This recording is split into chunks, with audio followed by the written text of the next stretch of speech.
Je m'appelle Sophia, j'ai 32 ans, je suis mère célibataire et je travaille dur en tant que responsable marketing pour subvenir aux besoins de ma fille, Lily. Elle a 8 ans et c'est la chose la plus importante de ma vie.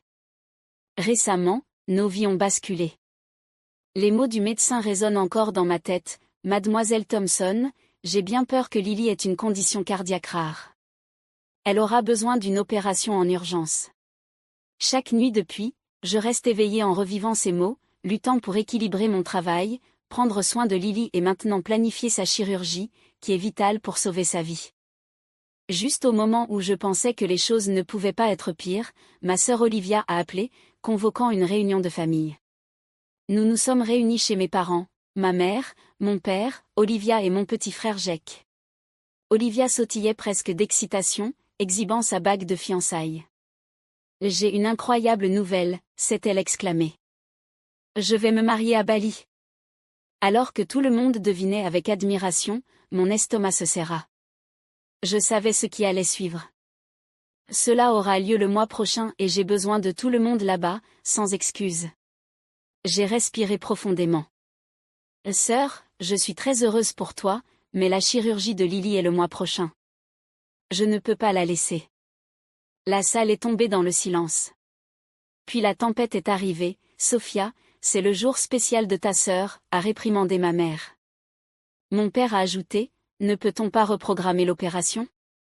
Oui, Sophia, ne sois pas si égoïste, a dit Jake sans même me regarder. Je n'arrivais pas à croire ce que j'entendais.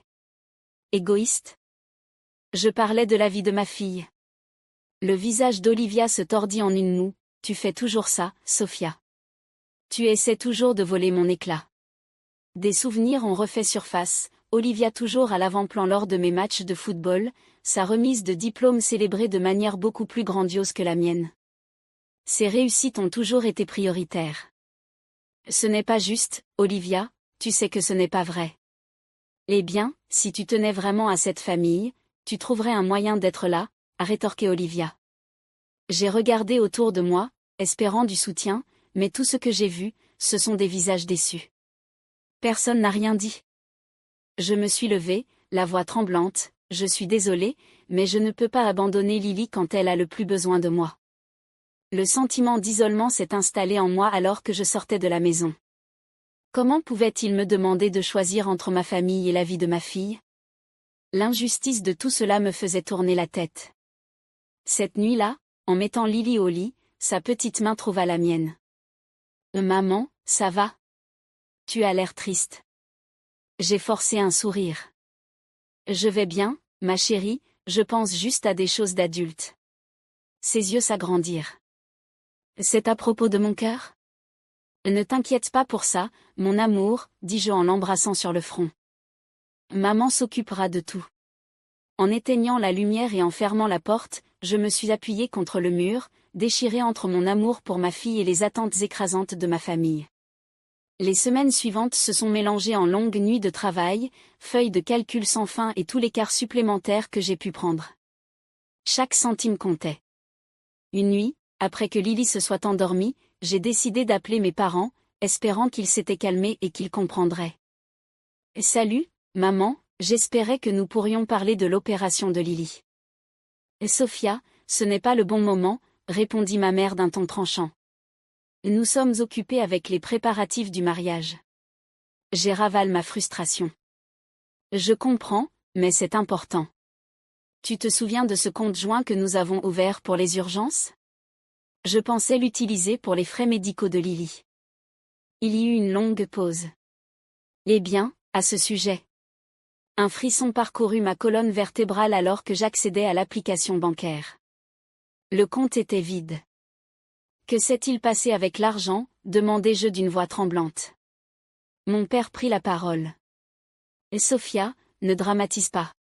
Nous avons eu quelques dépenses imprévues pour le mariage d'Olivia. » « Vous avez utilisé notre fonds d'urgence pour un mariage ?» J'avais du mal à croire ce que j'entendais. « Ce n'est pas n'importe quel mariage, » intervint ma mère. « C'est le jour spécial de ta sœur. Tu es égoïste encore une fois, Sophia. » Égoïste? Ma fille avait besoin d'une opération pour sauver sa vie. J'ai raccroché, la trahison d'eux encore fraîche dans mon esprit. Plus tard dans la semaine, je rencontrai Jake au supermarché. « Salut, Sophia, comment ça va ?» Un instant, j'ai vu le frère que je connaissais autrefois. « C'est difficile, Jake.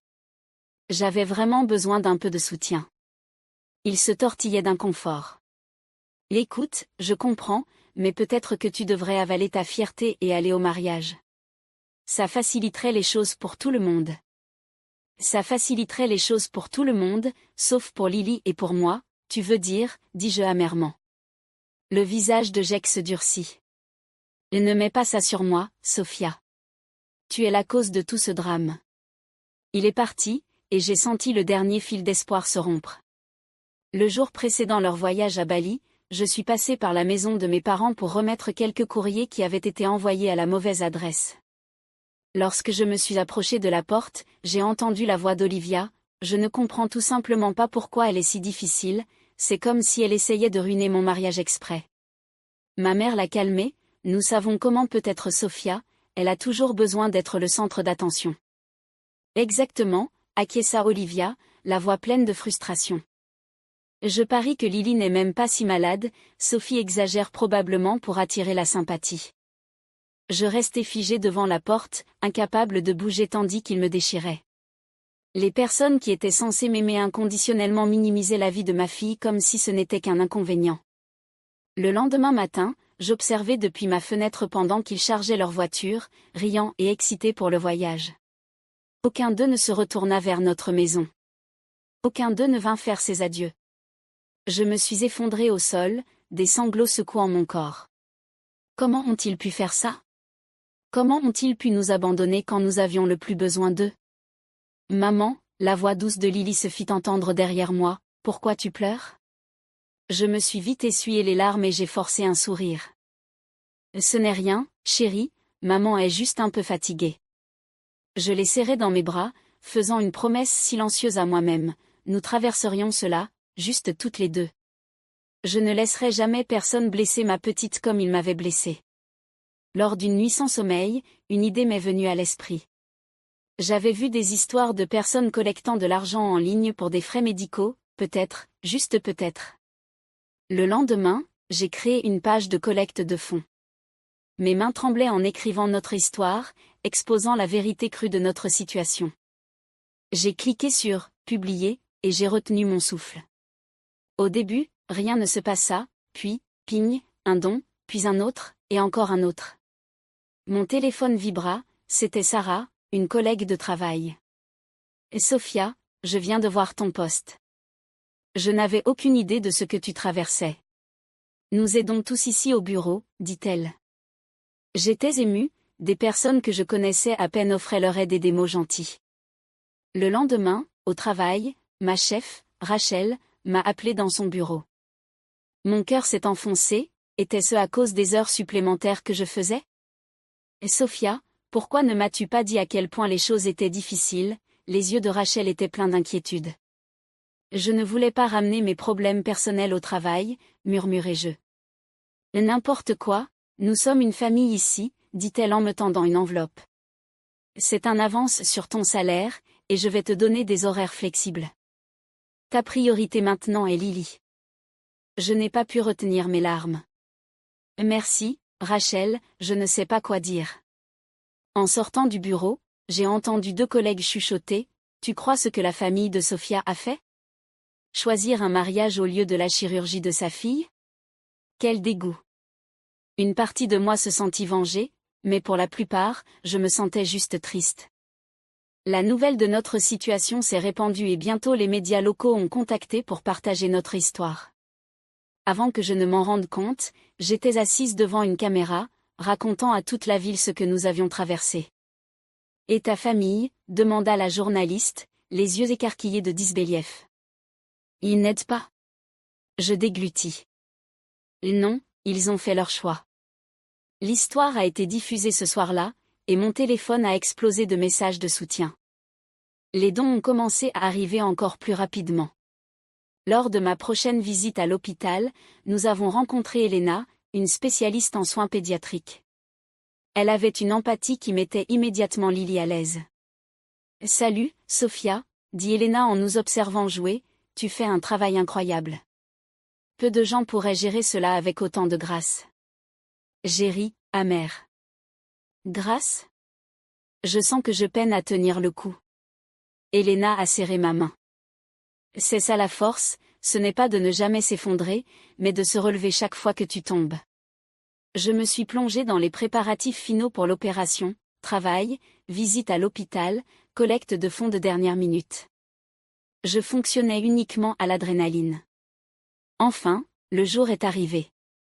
J'ai tenu la main de Lily tandis qu'on l'emmenait pour la chirurgie, le cœur battant la chamade. Je t'aime, maman, chuchota-t-elle.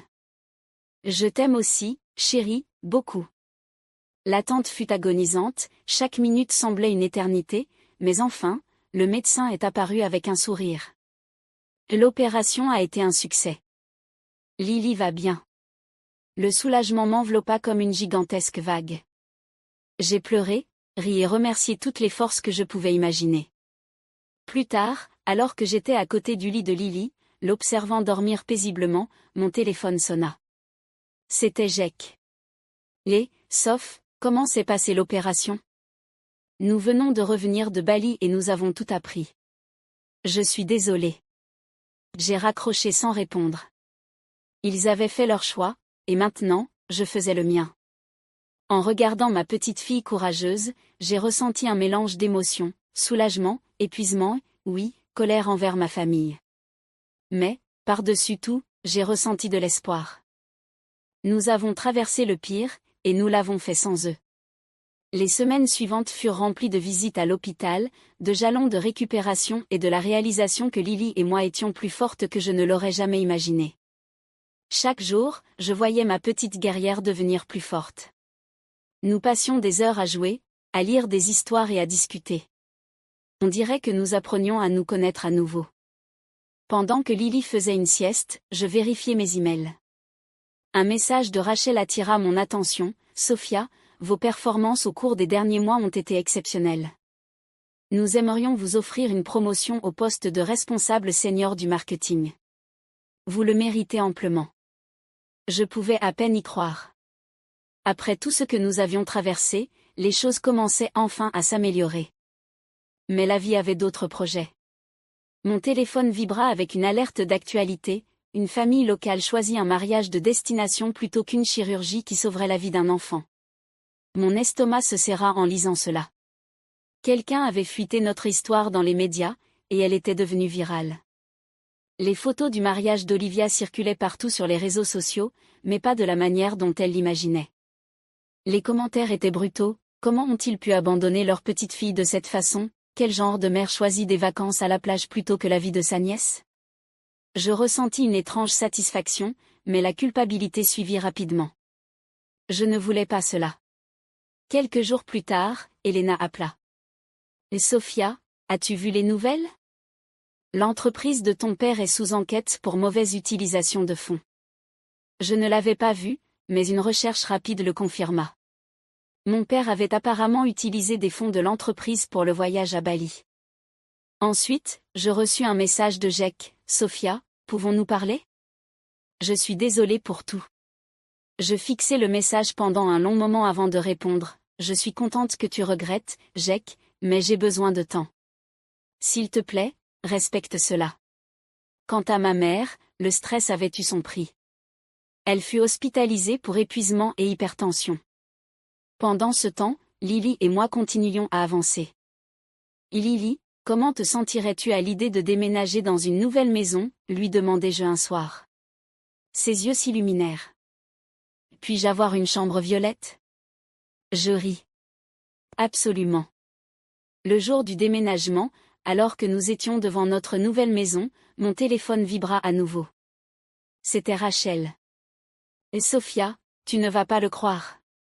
Nous venons de décrocher ce gros contrat pour lequel nous espérions tant. » Je souris. « C'est fantastique, nous devons célébrer. » Bien sûr. Amen Lily, Elena viendra aussi. Quand je raccrochai, une vague de gratitude m'envahit. Nous avions traversé l'enfer, mais nous en étions sortis plus forts. Nous avions une nouvelle maison, de nouveaux amis et une nouvelle vie devant nous. Maintenant, j'ai une question pour vous. Si vous étiez à la place de Sophia, pardonneriez-vous à votre famille d'avoir choisi un mariage plutôt que la chirurgie qui sauverait la vie de votre enfant? Ou croyez-vous que certaines trahisons sont impardonnables, peu importe qui les commet? Partagez vos réflexions dans les commentaires ci-dessous.